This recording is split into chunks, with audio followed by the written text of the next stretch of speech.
पूछ सकते हो। फिर मैं ये एक लास्ट टॉपिक है उसको कंप्लीट करूंगा और थोड़ा सा फिर रिवीजन करके फिर आज की क्लास क्लोज करूंगा।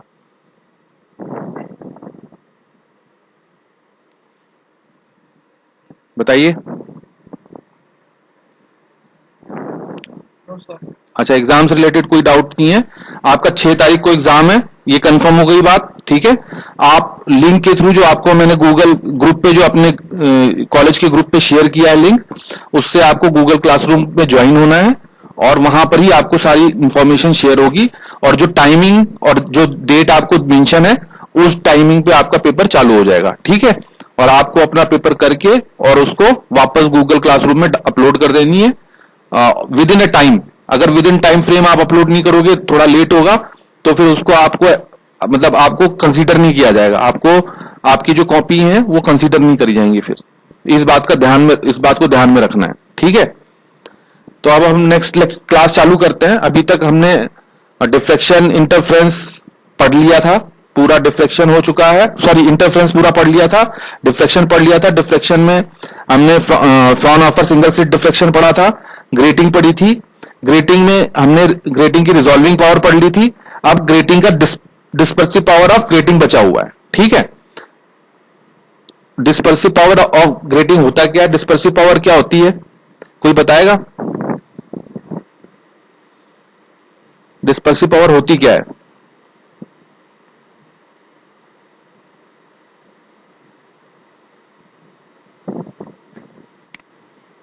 डिस्पर्सिव पावर क्या होती है? कोई? हर्ष, सुदेश? Yes sir. क्या होती है डिस्पर्सिव पावर, कुछ बताओगे?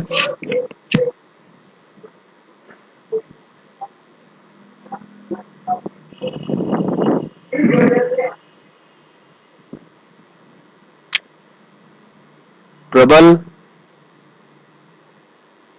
प्रबल? Yes sir. डिस्पर्सिव पावर क्या होती है, कुछ आइडिया है तुम्हें? क्या होती है dispersive power? No sir. Okay, चलो ठीक है। डिस्पर्सिव पावर जो इसकी मीनिंग इसमें ही है। डिस्पर्सिव मतलब डिस्पर्स करना, अगर कुछ मतलब मिक्स है उसको अलग अलग करना, ठीक है। तो अगर आपका कोई एक लाइट है, उसमें कई सारी लाइट की वेवलेंथ हैं, तो उनको अलग अलग डिस्पर्स कर देना, उनको अलग कर देना, इसी को बोलते हैं। और जितना ज्यादा अलग कर देगा जो डिवाइस है, जितना ज्यादा अलग कर देगा वो उसकी पावर उतनी ज्यादा होगी। तो डिस्पर्सिव पावर ऑफ ग्रेटिंग, यहां पर हम ग्रेटिंग की डिस्पर्सिव पावर की बात कर रहे हैं कि जो अगर कोई, जैसे हम रिजॉल्विंग पावर की बात करते हैं और डिस्पर्सिव पावर की बात करते हैं, उसमें बहुत थोड़ा सा ही अंतर होता है, ठीक है। रिजॉल्विंग पावर में बस ये होता है कि अलग उस वेवलेंथ को अलग रिजॉल्व करना होता है कि हाँ इसमें ये वेवलेंथ है। डिस्पर्सिव पावर मतलब वो कितना ज्यादा आप उसको डिस्पर्स कर सकते हो, कितना ज्यादा उसको अलग कर सकते हो, कितना ज्यादा मतलब कितने ज्यादा एंगल पे डिस्पर्स कर सकते हो, ये होता है डिस्पर्सिव पावर, ठीक है।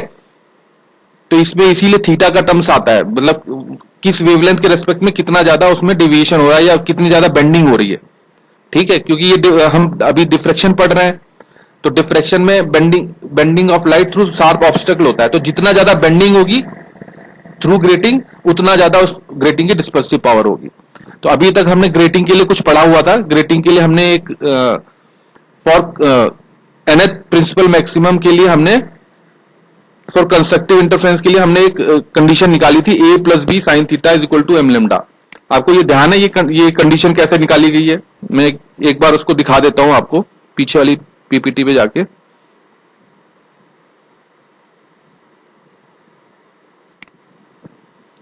यहां पर हमने निकाला था ए, जो कंस्ट्रक्टिव इंटरफेरेंस या फॉर ब्राइट फ्रिंज, हमने एक कंडीशन निकाली थी a plus B sine theta is equal to M lambda. कैसे निकली थी? यहां पर हमने क्या किया था, ये दो बीम है, एक बीम a से जा रही है, एक c से जा रही है। अगर a और c के बीच में हमें निकालना है पार्ट डिफरेंस, क्योंकि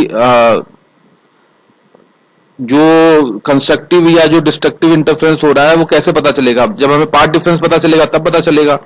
तो हमने क्या किया, ए से जो बीम जा रही है और जो सी से बीम जा रही है, इनके बीच में कितना पार्ट डिफरेंस, इसको कैसे निकालेंगे? ए से सी वाली बीम पे हमने परपेंडिकुलर डाल दिया था और ये एक राइट एंगल ट्रायंगल बन गया था, ए सी जी करके एक राइट एंगल ट्रायंगल बन गया था। तो हमें सी जी की वैल्यू निकालनी थी इन टर्म्स ऑफ जो आपकी स्लिट की विड्थ है, स्लिट की विड्थ है और ओपेक रीजन की विड्थ है, मतलब ए और बी के टर्म्स में और थीटा के टर्म्स में हमको निकालना था। और जो तो हमने जो इसको सॉल्व किया था, क्या निकला था, जो सीजी आया था, जो पार्ट डिफरेंस आया था, वो कितना आया था, क्योंकि ये राइट एंगल ट्रायंगल था ए सी जी, तो हम इस राइट एंगल ट्रायंगल को यूज करते हुए यहां पर जो एंगल है सी ए जी वो थीटा है, ठीक है, और ए सी की वैल्यू है ए प्लस बी, जो स्लिट विड्थ है वो ए प्लस बी है टोटल।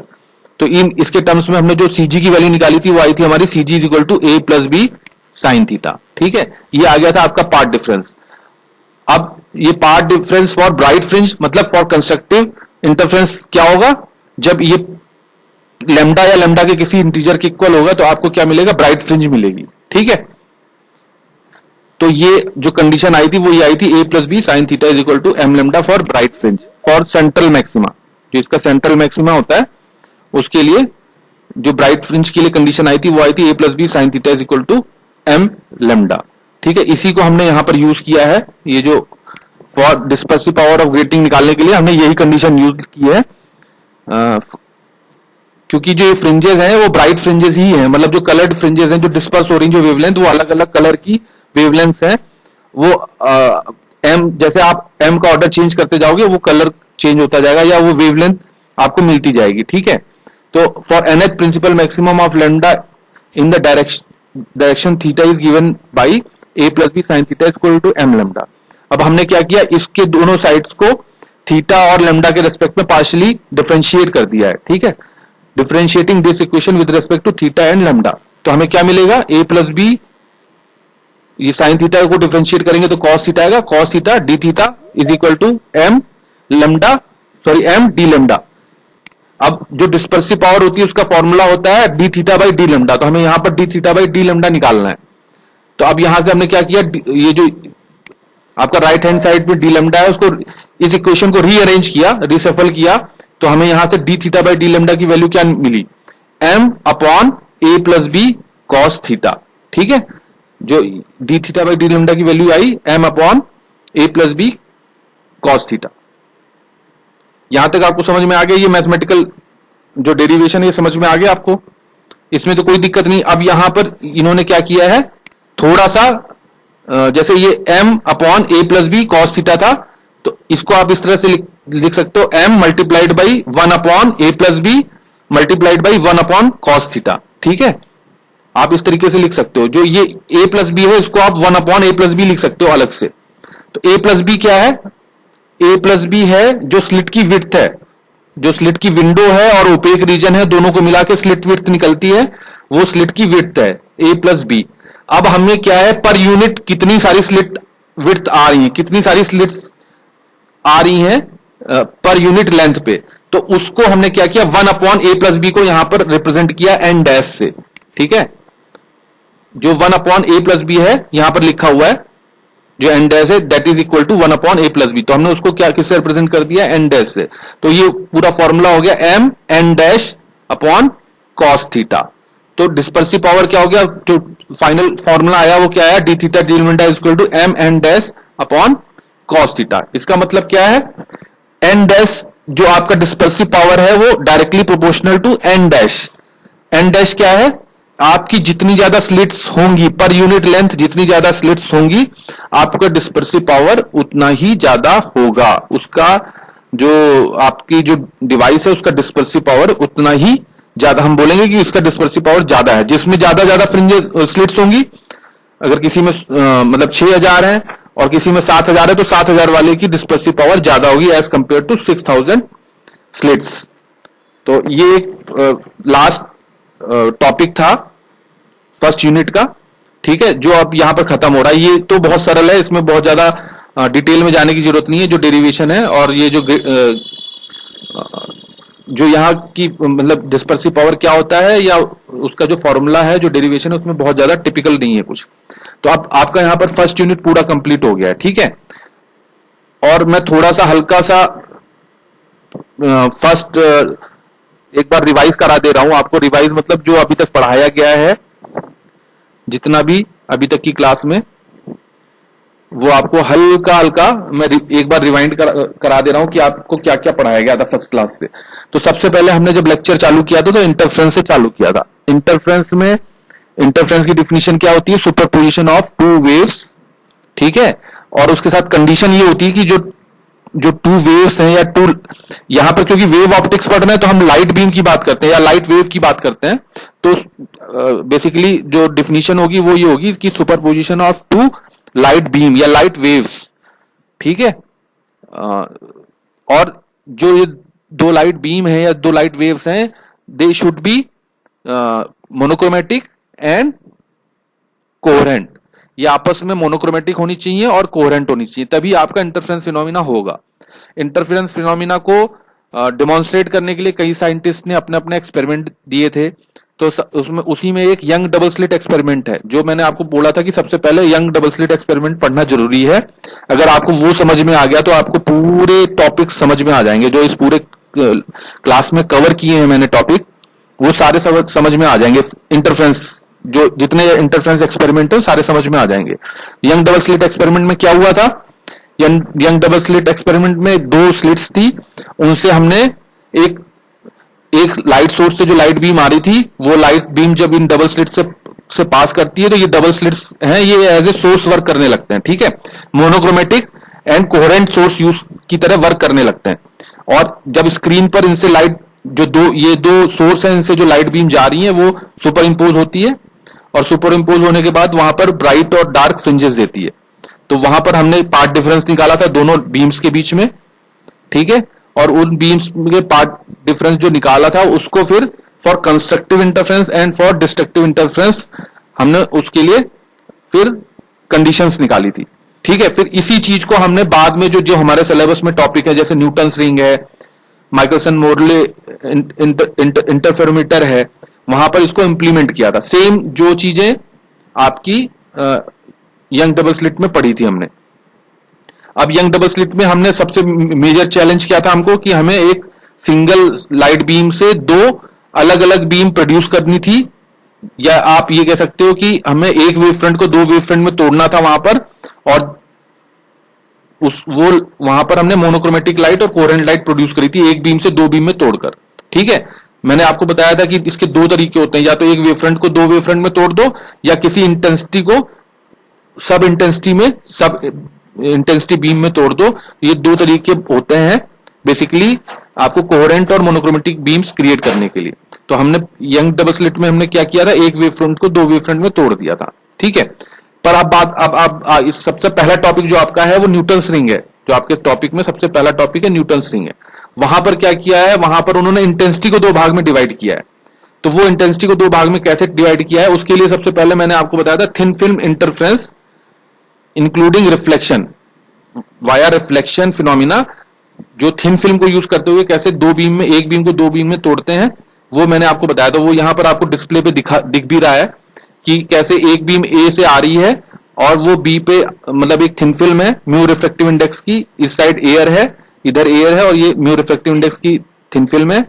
इससे जब ये लाइट पास करती है तो कुछ पोर्शन इसका रिफ्लेक्ट हो जाता है, कुछ रिफ्रैक्ट हो जाता है। रिफ्लेक्टेड पार्ट जो है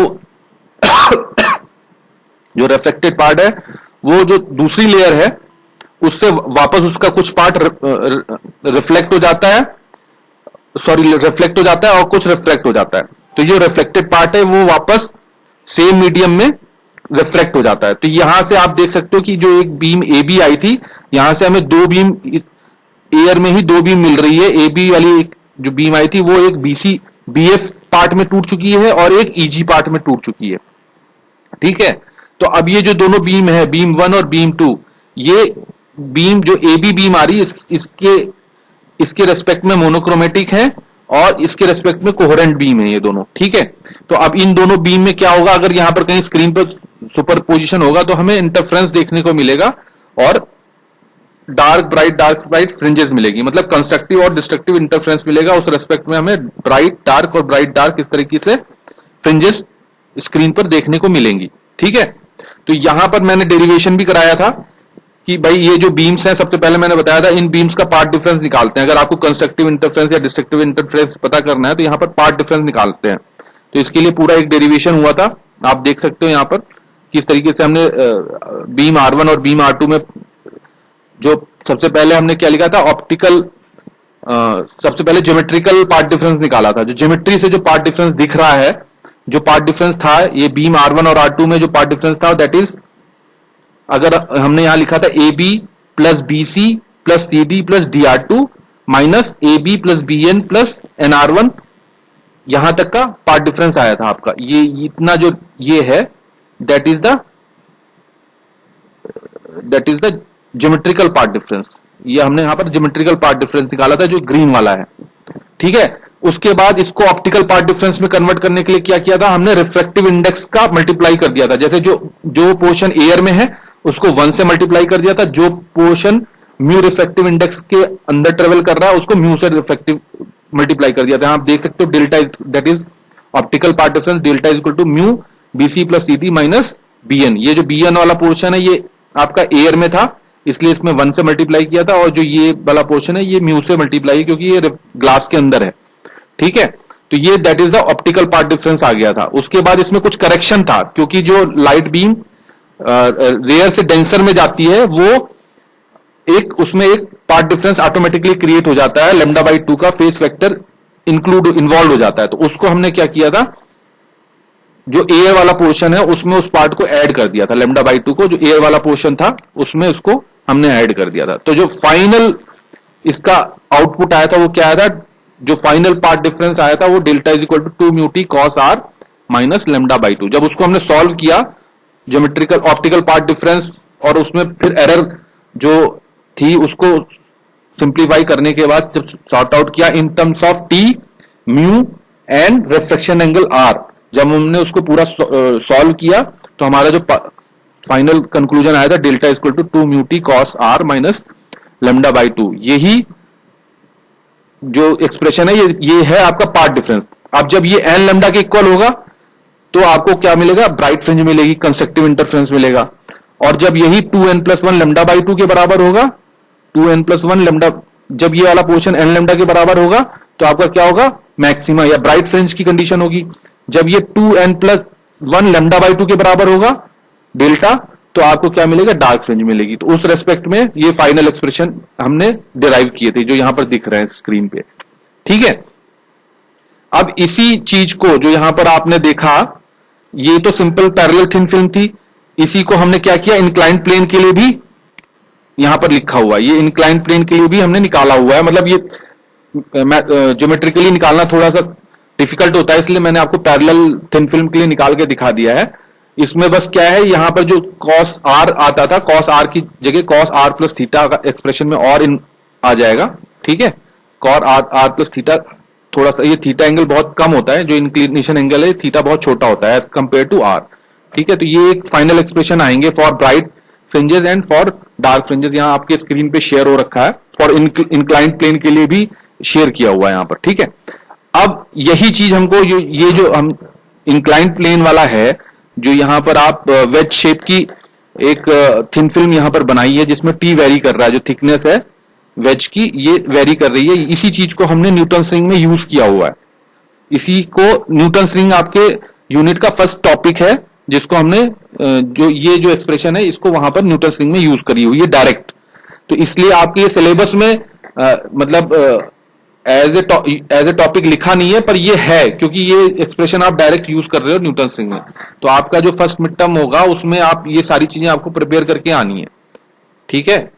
आपको यंग डबल स्लिट भी पढ़ के आना है और आपको ये एक्सप्रेशन भी पढ़ के आना है, बाकी जो टॉपिक वाइज चीजें हैं वो भी पढ़ के आनी है। इसके बाद न्यूटन रिंग में भी, न्यूटन रिंग की ज्योमेट्री कैसे थी, वहां पर एक प्लेनो कॉन्वेक्स लेंस यूज किया हुआ है, जो एक थिन फिल्म के ग्लास मिरर के ऊपर रखा हुआ है, ठीक है। तो आप यहां से देख सकते हो, जो ये प्लेनो कॉन्वेक्स लेंस है इसका जो कर्व है और ये जो नीचे ग्लास प्लेट है, इसके बीच में एक एयर फिल्म बन रही है, एयर फिल्म बन रही है। इसी को हमने वेज शेप की एयर फिल्म बन रही है, इसी को हमने यूज किया है एक बीम से दो बीम क्रिएट करने के लिए, जो हमें क्योंकि दो मोनोक्रोमेटिक बीम्स चाहिए होती हैं वाया रिफ्रैक्शन, तो हमने इसी वेज शेप की थिन फिल्म को यूज किया in Newton ring experiment to see the interference phenomena, ठीक है।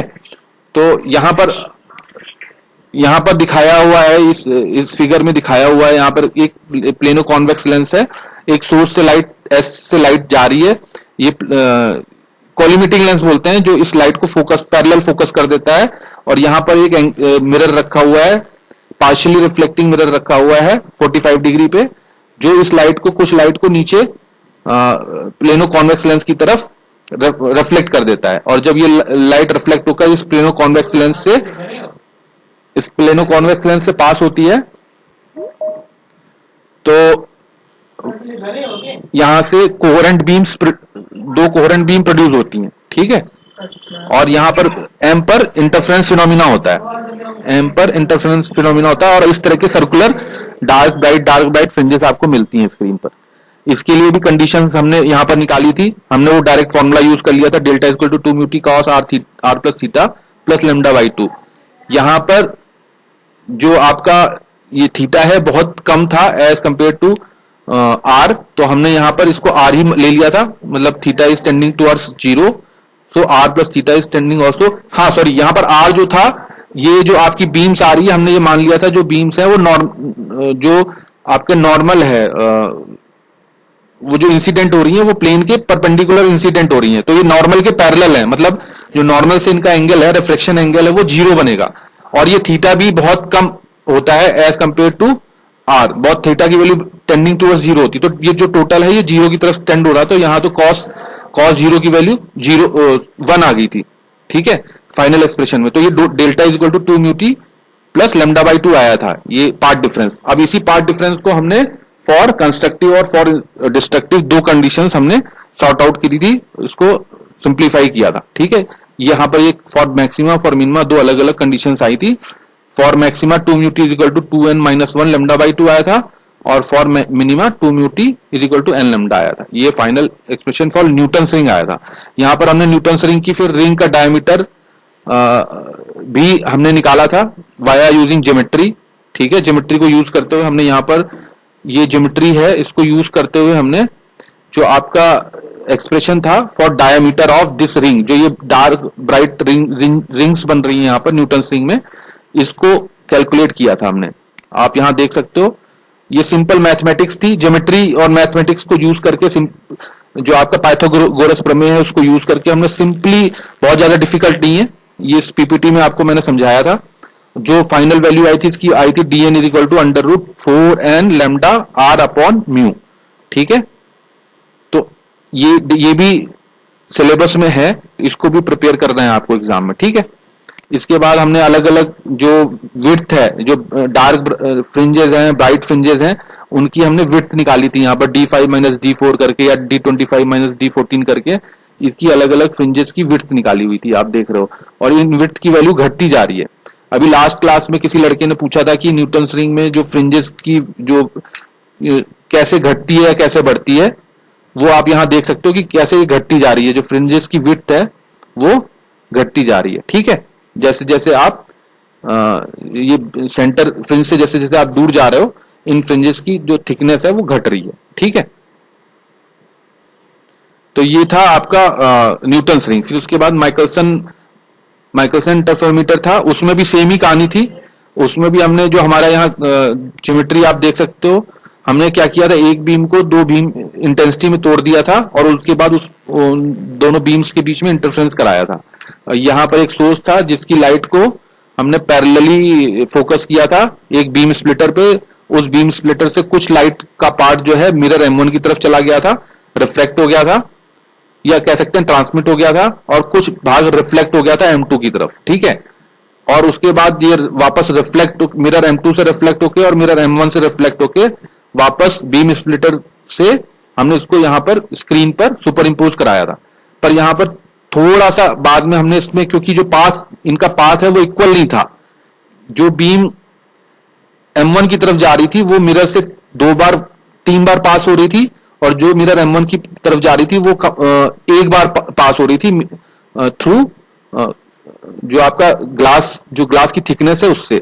तो हमने उसको कंपनसेट करने के लिए कंपनसेटर बीच में इंट्रोड्यूस किया था, जिससे क्या हुआ, जो बीच का पाथ है वो इक्वलाइज हो गया। जो अब जैसे ये बीम भी जो ये मिरर की थिकनेस है टी, इसको 3 बार क्रॉस कर रही थी, जो रेड बीम है और जो ब्लू बीम है वो भी अब इस जो मिरर की थिकनेस है उसको 3 बार क्रॉस कर रही थी, तो इनका पाथ इक्वल हो गया था। तो अब यहां पर जो इंटरफ्रेंस हो रहा था उसको हम कंपेयर कर सकते थे, वहां पर हम पाथ डिफरेंस निकालकर उसकी कंडीशन उस पर लगा सकते थे कि कब वो उसमें कंस्ट्रक्टिव इंटरफ्रेंस होगा, कब डिस्ट्रक्टिव इंटरफ्रेंस होगा। तो उसके लिए भी हमने इसमें सिंप्लीफाई किया था और फाइनल कंक्लूजन निकाला था, यहां पर दिया हुआ है फॉर मिनिमम और फॉर मैक्सिमम कंडीशन हमने सिंप्लीफाई करी थी। ठीक है, ये आपकी हो गया इंटरफ्रेंस। इंटरफ्रेंस के बाद आपका आया था फिर डिफ्रैक्शन, यहां तक की कहानी हो गई इंटरफ्रेंस की। ये डिफ्रैक्शन है। डिफ्रैक्शन में मैंने बताया था डिफिनीशन क्या होती है डिफ्रैक्शन की, कि bending of light beam through a sharp obstacle. ठीक है, अगर जो लाइट है वो किसी शार्प ऑब्स्टेकल से टकराती है तो जो लाइट बेंड करती है उसको ही हम डिफ्रैक्शन कहते हैं। और डिफ्रैक्शन की वजह से क्या होता है, डार्क और ब्राइट फ्रिंजेस प्रोड्यूस होती हैं। ठीक है, अब आप ये कह सकते, उसमें सबसे मेन चीज ये है कि जो शार्प ऑब्स्टेकल है वो आपकी उस लाइट बीम या जो वेव है उसके कंपेरेबल होना चाहिए। कंपेरेबल होना चाहिए इसका मतलब क्या है, अगर लाइट बीम एंगस्ट्रॉम में है तो जो ऑब्स्टेकल है वो माइक्रोन या नैनोमीटर साइज में होना चाहिए। आप ऐसा नहीं कह सकते कि आप जो लाइट बीम आपकी एंगस्ट्रॉम में है या नैनोमीटर रेंज में है तो आप उसको सेंटीमीटर रेंज के ऑब्स्टेकल से डिफ्रेक्ट कराओ, ऐसा पॉसिबल नहीं है। कंपेरेबल का मतलब यही होता है कि जो ऑब्स्टेकल है वो वेवलेंथ के कंपेरेबल होना चाहिए। ठीक है, तो लाइट के लिए जो है उसकी वैल्यू जो है लगभग माइक्रोन और नैनोमीटर रेंज में होती है। तो यहां पर आप देख रहे हो जैसे ये रेजर यूज किया हुआ है, रेजर के एजेस से डिफ्रेक्ट हो रही है लाइट और आपको यहां पर डार्क और ब्राइट फ्रिंजेस मिल रही हैं। ठीक है, तो नॉर्मली हम क्या करते हैं, यहां पर जो एक्सपेरिमेंट्स हैं वहां पर स्लिट्स यूज करते हैं फॉर दिस डिफ्रेक्शन। स्लिट्स की जो थिकनेस होती है वो माइक्रोन और नैनोमीटर रेंज में होती है। यहां पर आपको दिखा रखा है एक स्लिट्स बनी हुई है, इस स्लिट से जब लाइट पास हो रही है तो यहां पर आपको सेंटर में डार्क और ब्राइट फ्रिंजेस प्रोड्यूस हो रही हैं, यहां पर आप देख सकते हो। ठीक है, और जब जब ये लाइट किसी स्लिट से पास होती है तो ये किस तरीके से बेंड होती है आप यहां पर देख सकते हो। स्क्रीन पर दिखाया हुआ है कि लाइट अलग अलग एंगल्स पर बेंड हो रही है और स्क्रीन पर यहां पर सुपर इंपोज होकर कोई पैटर्न देगी यहां पर, तब हम वहां पर कंडीशन लगाएंगे कि फॉर डार्क और ब्राइट फ्रिंजेस क्या कंडीशंस होंगी। ठीक है, आप यहां पर भी एक इसी संदर्भ में हाइगन ने एक प्रिंसिपल भी दिया था कि जो लाइट यहां पर स्क्रीन स्लिट से पास होती है, स्लिट के बीच का हर एक point as a source of light work करता है। मतलब जो हर एक जो भी पॉइंट है ये एज ए सोर्स वर्क करते हैं और हर पॉइंट एक वेव फ्रंट को जनरेट करता है। यहां पर आप देख सकते हो कि हर पॉइंट से एक वेव फ्रंट जनरेट हुई है। ठीक है, इसी हाइगन प्रिंसिपल को यूज करते हुए बाद में जो आपके फ्रॉनहोफर डिफ्रैक्शन है, फ्रॉनहोफर ने अपने डिफ्रैक्शन में इसको यूज किया हुआ है। ठीक है, फ्रॉनहोफर डिफ्रैक्शन या ग्रेटिंग में इसको यूज किया हुआ है। आप ये देख सकते हो कि यहाँ पर फ्रेस्नेल बाइप्रिज्म के थ्रू दिखाया हुआ है डिफ्रैक्शन और उससे जो पैटर्न आ रहा है वो यहाँ पर दिखाया हुआ है ये वाला, और ये पैटर्न है फ्रॉनहोफर सिंगल स्लिट डिफ्रैक्शन का जो यहाँ पर ये सेकेंड पैटर्न दिखाया हुआ है। ठीक है, तो आज की क्लास में हम इतना ही रखते हैं। ठीक है, अब कल वाली क्लास में जो थोड़ा बचा हुआ है डिफ्रैक्शन वाला, इंटरफेरेंस मैंने रिवाइज कर दिया है, डिफ्रैक्शन वाला पोर्शन जो रिवाइज करना है वो थोड़ा सा मैं कल वाली क्लास में रिवाइज कर दूंगा। और ये सारा जो आपका सिलेबस ये जितना है फर्स्ट यूनिट में, ये सब कुछ आपका एग्जाम में आएगा। तो अभी आपको अगर कोई क्वेश्चन हो पूछना है तो आप पूछ सकते हो, अगर कोई आपको डाउट हो तो आप पूछ सकते हो। अभी कोई डाउट है किसी को? ये रिवीजन किया है मैंने जो अभी तक पढ़ाया था इंटरफेरेंस में, अभी कल थोड़ा सा जो बचा हुआ है डिफ्रैक्शन का उसको रिवाइज कर दूंगा और ये फर्स्ट यूनिट क्लोज हो जाएगी। अब नेक्स्ट यूनिट हम चालू करेंगे आपकी लेजर। ठीक है, तो अभी इसमें कोई भी दिक्कत है किसी को वो पूछ सकता है और सिलेबस में सारा ये कवर होगा, फर्स्ट यूनिट का सारा कुछ जो मैंने पढ़ाया वो सब कवर होगा। और भार्गव जी का नेक्स्ट मिड टर्म आएगा, भार्गव जी का जो पूरा सिलेबस उसमें आएगा, वो अपना सिलेबस उसमें रखेंगे। ठीक है, तो अभी मैं आज की क्लास एंड करूं, किसी को कुछ पूछना है तो पूछ सकता है। कोई क्वेश्चन है आपके मन में तो आप डाउट पूछ सकते हो, अदरवाइज मैं क्लास को एंड कर रहा हूं आज की। ओके।